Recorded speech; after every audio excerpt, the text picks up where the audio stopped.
नमस्कार पिला माने आज आम आउ एक lesson plan number 6 okay class 8 physical science of pedagogy विषय आलोचना करबा मु निजे कहि देउची यदि आपन को कोनोसी अक्षर देखा जीव नाही निजे सुनि कि भलो से लिखि नेबे ठीक अछि। आज हमर टॉपिक होछि विद्युत स्रोतर रासायनिक प्रभाव ठीक अछि। तो जनरल एम्स रहबो प्रत्येक शिक्षार्थी विज्ञान संबंधी ज्ञान तथ्य आहरण करिवे। नंबर 2 निजर इच्छा शक्ति चिंता शक्ति और सृजन शक्तिर विकास साधन करिवे। नंबर 3 विज्ञान शिक्षा संबंधी ज्ञान तथ्य और तत्व को हृदयंगम करी ताकू वास्तव क्षेत्र में प्रयोग करिवे ठीक अछि। टीचिंग एड्स हबो सेम ओके। कलापटा संबंधी सामग्री बा चौक डस्टर निर्देशक दंड कलापटा एवं विद्युत स्रोत परिपथर फोटोचित्र क्यों कहीं ना आम विद्युत स्रोत रासायनिक प्रभाव देखेबा तो तार फोटोचित्र लगे ठीक अच्छे। तो स्पेसिफिक एम रे प्रत्येक शिक्षार्थी एते प्रत्येक शिक्षार्थी न लिखे आपण एही प्रसंगटी पढ़ाई सारिला परे प्रत्येक शिक्षार्थी लिखि दे पारिबे ठीक अच्छे। लिखिबे ज्ञानात्मक बा ज्ञानमूलक विद्युत सुपरिवाही और विद्युत कुपरिवाही रो संज्ञा कहिबे। बोधात्मक केतोटी पदार्थ कम विद्युत परिवर्तन करुथुआ बेले केतेक पदार्थ अधिक विद्युत परिवहन करछन ताहा बुझाइबे। प्रयोगात्मक गोटे विद्युत परिपथ निजे प्रस्तुत करी पदार्थ सुपरिवाही ना कुपरिवाही निजे परीक्षा करिवे। दक्षतामूलक विद्युत परिपथर व्यवहृत होतुआ विभिन्न अंश गुडी को चित्र माध्यम रे दर्शाइबे ठीक अछि। तो तापर श्रेणी प्रवेश साधारण प्रणाली शिक्षार्थी व शिक्षक निर्धारित समय आवश्यक शिक्षक उपकरण सह साहस्य बदन श्रेणी गृह को प्रवेश करेंगे। प्रथम श्रेणी साजसज्जा और शांति श्रृंखला प्रति दृष्टि दे आवश्यक उपकरण गुड़ी को यथानुसार रखी किंबा शिक्षादान कार्य को सरस सुंदर और बोधगम्य करने शिक्षक व शिक्षयित्री शिक्षादान को 5टी सोपान विभक्त करेंगे यथा engage explore explain elaborate and evaluate. अनुसूत पद्धति आज शिक्षादान को सरस और सुंदर करने शिक्षक व शिक्षयित्री संरचनात्मक पाठ्य योजना प्रणाली और 5P मेथड अवलंबन करेंगे ठीक अच्छे। तो आम एनगेज करवा एनगेज फास्ट स्टेज हम शिक्षक व शिक्षयित्री कार्य यही सोपान शिक्षक व शिक्षयित्री शिक्षार्थी को पूर्व ज्ञान परीक्षा निमंते केतेक प्रश्न पचारे प्रसंग में उपनीत हेबे। प्रारंभिक प्रश्नावली आमे माने ओदा देहरे स्विच बोर्ड को छुईबा काहेकि मना करे जाए पिलानकर उत्तर विद्युत झटका लगी पारे। जल भली तलर पदार्थ रे विद्युत परिवहन हुए कि हाँ हेई पारे। क्यों पदार्थ गुड़िकर विद्युत स्रोतर प्रभाव हुए नहीं प्लास्टिक काठ रबर ठीक अच्छे।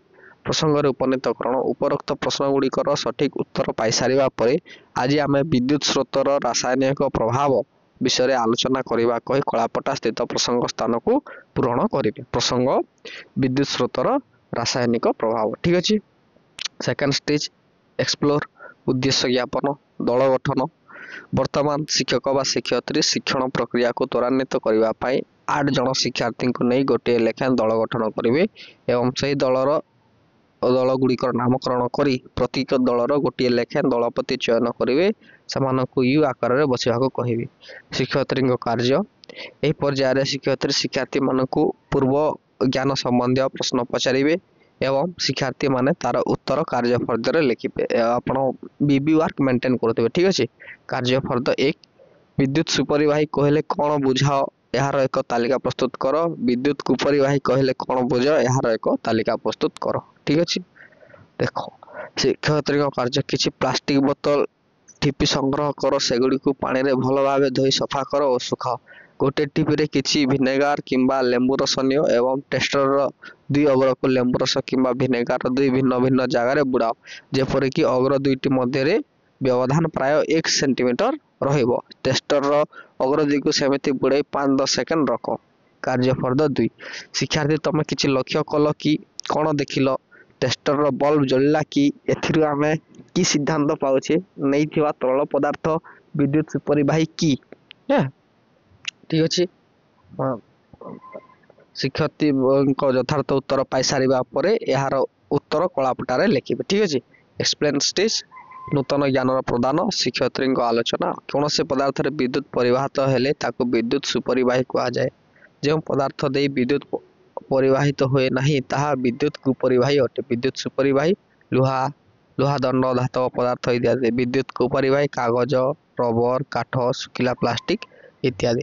ଠିକ ଅଛି। ଏକ୍ସପ୍ଲୋର ନୂତନ ତଥ୍ୟ ପ୍ରଦାନ, ଶିକ୍ଷୟିତ୍ରୀଙ୍କ ଆଲୋଚନା। ଓକେ, କେବଳ ତରଳ ପଦାର୍ଥ ବିଦ୍ୟୁତର ସୁପରିବାହୀ ହୋଇଥିବା ବେଳେ ଆଉ କେତେକ କୁପରିବାହୀ ହୋଇଥାନ୍ତି। ଟ୍ୟାପ ପାଣି, ଲେମ୍ବୁ ପାଣି, ଲୁଣ ପାଣି ବିଦ୍ୟୁତ ସ୍ରୋତର ପରିବହନ କରେ। ପତିତ ଜଳ, ତୈଳ ଆଦିରେ ବିଦ୍ୟୁତ ସ୍ରୋତ ବହନ ହୁଏ ନାହିଁ। ଠିକ ଅଛି। ତରଳ ଦେଇ ବିଦ୍ୟୁତ ପ୍ରବାହ ହେଉଥିଲେ ମଧ୍ୟ କେତେକ କ୍ଷେତ୍ରରେ ତାହା କମ୍ ହୁଏ। ଫଳରେ ବଲ୍ବଟି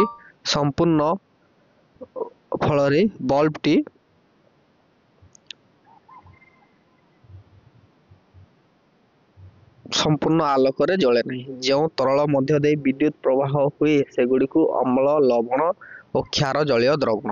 ଓକେ, ଖାଇବା ଲୁଣ ପତିତ ଜଳରେ ଦ୍ରବୀଭୂତ ହେଲେ ଲୁଣ ଦ୍ରବଣ ମିଳେ। ଏହା ବିଦ୍ୟୁତ ସୁପରିବାହୀ।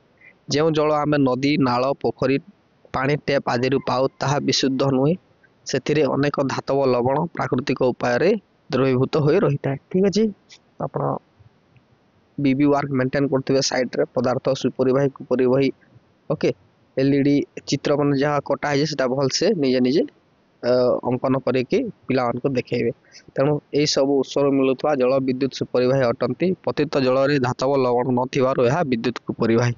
ଓକେ, ନମ୍ବର 5 ଇଭାଲୁଏଟ୍ ଲବ୍ଧ ଜ୍ଞାନ ପରୀକ୍ଷା। ଆଜିର ଶିକ୍ଷା ଗ୍ରହଣ ପରେ ଶିକ୍ଷାର୍ଥୀ କେତେ ଜ୍ଞାନ ଆହରଣ କଲେ ତାହା ଜାଣିବା ପାଇଁ ଶିକ୍ଷୟିତ୍ରୀ ଲବ୍ଧ ଜ୍ଞାନ ପରିମାପକ ପ୍ରଶ୍ନ ପଚାରିବେ। ପ୍ରଶ୍ନର ଉତ୍ତର ପାଇ ସାରିବା ପରେ ଶିକ୍ଷୟିତ୍ରୀ ବା ଶିକ୍ଷକ ଗୃହ କାର୍ଯ୍ୟ ଦେଇ ସାହସ୍ୟ ବଦନରେ ଶ୍ରେଣୀ ପ୍ରକୋଷ୍ଠରୁ ବିଦାୟ ନେବେ। ଠିକ ଅଛି। ପ୍ରଶ୍ନାବଳୀ କ୍ୱେଶ୍ଚିନ୍ କ'ଣ ହେବ? ନିମ୍ନ ମଧ୍ୟରୁ କେଉଁ ଜଳୀୟ ଦ୍ରବଣ ବିଦ୍ୟୁତ ସୁପରିବାହୀ ଅଟେ? ଲୁଣ, ଚିନି, ଅଟା। ଟେପ୍ ପାଣି ବିଦ୍ୟୁତ ଡେସ୍କ ଅଟେ ସୁପରିବାହୀ ଓ କୁପରିବାହୀ। ଓକେ, ତରଳ ପଦାର୍ଥ ଯଥା ଭିନେଗାର, ଲେମ୍ବୁ ରସ ବିଦ୍ୟୁତ ସୁପରିବାହୀ। ଟ୍ରୁ ଅର୍ ଫଲ୍ସ? ପଦାର୍ଥ ମଧ୍ୟ ଦେଇ ବିଦ୍ୟୁତ ପରିବହନ କଲେ ତାକୁ ବିଦ୍ୟୁତ ସୁପରିବାହୀ କହନ୍ତି। ଟ୍ରୁ ଅର୍ ଫଲ୍ସ? ବିଦ୍ୟୁତ କୁପରିବାହୀ କହିଲେ କ'ଣ ବୁଝ? ଏଲଇଡିର ଦୂର ନାମ କ'ଣ? ପୁରା ନାମ କ'ଣ? ଓକେ, ଠିକ ଅଛି। ଡିଲ୍ସ କହିଲେ କ'ଣ ବୁଝ? ଏବଂ ତାପରେ ଗୃହ କାର୍ଯ୍ୟ ଦେବେ ଯେ କେଉଁ କେଉଁ ପଦାର୍ଥ ବିଦ୍ୟୁତ ପରିବହନ କରନ୍ତି ଓ କେଉଁ ପଦାର୍ଥ ବିଦ୍ୟୁତ ପରିବହନ କରନ୍ତି ନାହିଁ ତାହାର ତାଲିକା ପ୍ରସ୍ତୁତ କର। ନମ୍ବର 2 ଗୋଟିଏ ସୁପରିବାହୀ ବିଦ୍ୟୁତ ପରିପଥର ଚିତ୍ର ଅଙ୍କନ କର ଓ ନିଜ ଭାଷାରେ ବର୍ଣ୍ଣନା କର। ଓକେ, ଆପଣ ଏପ୍ରୋପ୍ରିଏଟ୍ ଟିଏଲ୍ଏମ୍ ଟିକେ ଧରିକି ଯିବେ। ପିଲାମାନଙ୍କୁ କେମିତି କେଉଁ ଜାଗାରେ ଲାଇଟ୍ ଆସେ, ଲାଇଟ୍ ଆସେନି, ଇଲେକ୍ଟ୍ରିସିଟି ପାସ୍ ହୁଏ ନାହିଁ ନିଜେ ବତେଇ ଦେବେ। ତାର ସବୁଠାରୁ ଇମ୍ପୋର୍ଟାଣ୍ଟ ଆପଣ ନିଜେ କ୍ଲାସ୍ ବୁକ୍କୁ ଭଲସେ ପଢ଼ିକି ଯିବେ, ତାହେଲେ ଆପଣଙ୍କର ଲେସନ୍ ପ୍ଲାନ୍ଟା ବହୁତ